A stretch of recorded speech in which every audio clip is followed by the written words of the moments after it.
Hello mga mate! Welcome na naman sa panibagong araw ng aking buhay bilang isang full-time mom. It's about 6 AM na to mga me. At everyday routine ko talaga ang pagpapamp.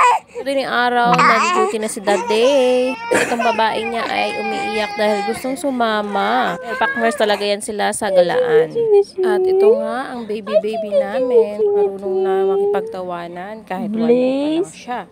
Nakakatuwa nga mga me kasi ang bilis-bilis ng panahon, ang bilis ng araw. Namamalayan ka pa ng panganak mo pa lang heto na, nakipagtawanan ng aming baby bunso. Hopefully po mga me, bunso na talaga to.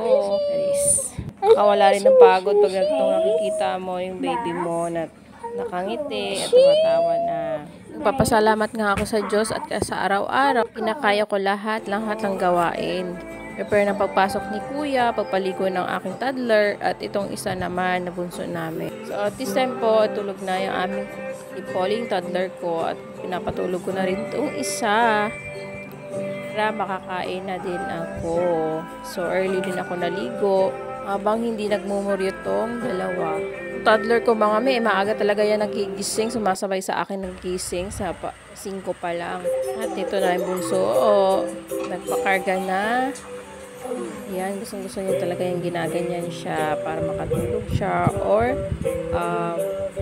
magtahan sa kanyang pag-iyak. So, ito lang mga mi, yung live ko ngayon. Ikot ng live ko sa araw-araw, pagkatapos ng gawaing bahay, 2 bata, talagang kinakaya lahat-lahat. Yan talaga ang isang full-time mom. Ito lang muna ang aking video ngayon. Thank you for watching. God bless!